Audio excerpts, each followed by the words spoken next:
it's been pretty crazy. I have been like kind of back and forth a little bit, but just being here has been pretty amazing, and I'm just getting settled in, so I'm super excited for the rest of the season.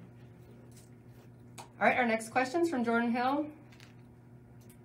Hey, Suni, Jordan Hill with the Opelika-Auburn News. Just with the Olympics over now, what's sort of the focus like for you? Sort of what you're, putting your emphasis on, getting ready for your freshman season. Right now, I'm taking a little bit of a break from gymnastics and just focusing on healing my body and just mentally as well, because the Olympics is so hectic and I just haven't had any time for myself. So that's the main goal right now, and then yeah, just staying focused for gym. All right, up next is Bennett Durando. Hi, Suni. Thanks for doing this. I want to ask a little about your relationship with Jeff and sort of what the process was with wanting to still do college and still come to Auburn after everything recently. I think after the Olympics, I don't think nobody intended for me to win the all-around gold. I didn't intend for that to happen. So it was kind of like I already had my mindset on going to Auburn right away. So that was kind of the reason that I just came here, because I knew I wanted to be here and I knew I just wanted to kind of start the next chapter after the Olympics. But my relationship with Jeff is pretty good. I mean, he does look exactly like Jess, so it's basically like working with the same person. All right, up next is Michael Shipmill. Hey, Suni. So, obviously a big headline coming out of the Olympics, Simone Biles, and her kind of passing the torch a little bit, so it seems to you. Talk a little bit about maybe the pressure that you maybe have felt. Maybe you didn't feel a whole lot of pressure. Just talk about working with her and just kind of what that relationship is and how that led to you eventually winning gold. Working with Simone is amazing. She's kind of like a bigger sister to me and somebody that I look up to as well. So having her compete right next to me is pretty great when I'm competing, because it kind of helps me calm down a little bit. But when she did pull out of the competition, I felt like there was a lot of pressure on me, because I was second next to her all year, like at the following competition. So I knew that most people were kind of counting on me after that, but I just tried not to let it get to me, because I know there were like 3 other people there with me. So we all kind of were there for a reason, and I'm just really excited, or I'm just really happy about how it turned out. I mean, obviously it sucks that Simone couldn't compete and stuff, but I feel like it just kind of like opened the doors for all of us. All right, our next question is from Mark Murphy. Yeah, Suni, can you talk about your schooling background? And I know elite gymnasts sometimes don't have time to be normal and go to elementary school, junior high, and high school like other folks. And are you looking forward to the college experience in the classroom? Yes, I did do public school actually going up into like 6th grade. And then I did online school 7th and 8th, and then I started regular school again for high school, which is really helpful just going into college, because like socially I would have been like, I probably wouldn't even be able to be in the classroom. But I'm just really excited because it's just so different than being an elite. Like I won't have time for most things that now I do. So I'm just excited to be in a classroom with other people and just kind of get that college experience that I've been looking for. All right, up next is Tom Green.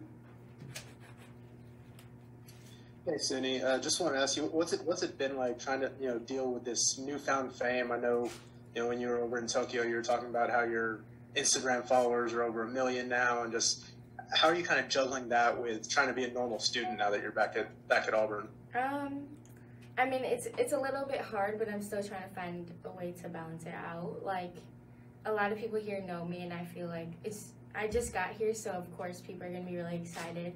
But once it like dies down, I feel like it'll be a little better, and I'll be able to actually like do stuff, and like I won't go somewhere without being like called out or something. So I'm just excited. I mean, I think everybody else is excited too, but I'm really happy to be here. All right, we have a follow-up from Justin Lee. Hey, Suni, I was hoping, could you share a little bit about your relationship with Jess? How much does he mean to you? And then kind of piggybacking off of that, how cool is it to get to now compete for Jeff, in college? Me and Jess are really close. He's basically like a second dad to me, I would say. He's somebody that has put up with me for so long, and I'm really thankful for him. I wouldn't be here without him. So moving to college and having to be with Jeff, I feel like it's going to be really good. They're pretty much the same, a little bit different, of course, but I think me and Jeff are gonna get along really well, and he just, I don't know, every time I look at him, it just reminds me of Jess. So it's not like there's much of a difference. All right, another follow-up from Jordan Hill. Suni, with name, image, and likeness coming into play now, just what has that sort of been like these last few weeks, especially balancing it with everything you got going on as far as moving in and getting settled? It's been going pretty good. I'm really excited about it. I feel like it's a really good opportunity for a bunch of athletes that a lot of people didn't get before. So I think every athlete is going to take advantage of it right now, which they should, because it is a really good opportunity, and that's what I'm really excited for. All right, we have a question from John Zener. Good morning. I was wondering, do you have any intentions? I don't know what your schedule's like to go on any kind of the post Olympics tour with Simone and everybody, or your schedule not allow that? I think it's definitely in consideration. I'm not sure yet, but there's still a lot of things that need to be worked out, and also I want to focus on school as well. So I think being a student athlete right now is one of the main focuses, but tour is still not out of the picture. All right, we have a question from Mark Murphy, and just a reminder, we have time for about 3 more questions. So we'll start with Mark Murphy. Yeah, do you know any of your teammates, or did you know them before you came here? And also, have you been to like Camp War Eagle and that type of orientation to get ready for college?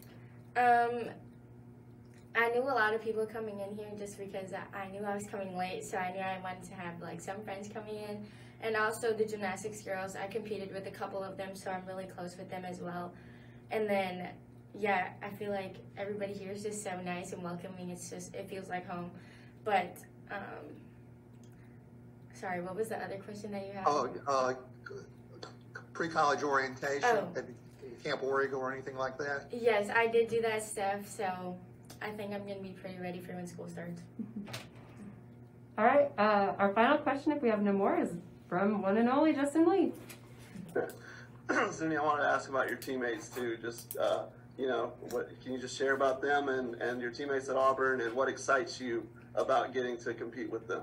Yeah, they've all been super welcoming and actually amazing. Like, they've all reached out to me separately to just see if I needed anything. So I'm really excited to be competing with them. The team has really amazing girls, and they all bring something to the table. So I'm really excited to be competing with them, and I'm really excited for how this season is going to go, because I feel like we're going to be really good this year. All right, sorry, we have 2 more, and then after Tom, we'll be done. So first from Mark Murphy, and then Tom Green, and then we'll be done.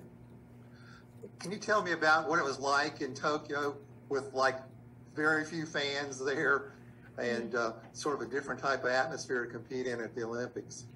It was very difficult in Tokyo when we didn't have any fans, especially like after Simone dropped out. We were all like kind of just ready to give up at that point. But I feel like I'm the type of person that thrives off of the crowd. So when we didn't have the crowd, it was kind of hard to like keep your adrenaline up or even be excited about competing, because everybody was so nervous that it's so hard to be excited about it. But I think it kind of affected me in the first couple of competitions, because it just felt like a regular training instead of an actual competition. But I think as the competitions kept going, I got used to it, and also towards the end, like a bunch of more people were able to come in, so it was okay. All right, last one from Tom Green, please. Hey, Suni, I don't know if you saw it, but if you did, what was it like coming into town and just seeing yourself on a giant billboard with Olympic gold medalist on there? I didn't see that. No, I actually didn't see that, but it's amazing how everybody here has been so supportive and even like so welcoming about me coming here, because I know it's crazy to have like an Olympic gold medalist come, but like I think I'm just really excited because I feel like everybody here is just so nice, and I'm excited for the atmosphere. It's just way different than I thought it would be, so I'm really happy that I'm here.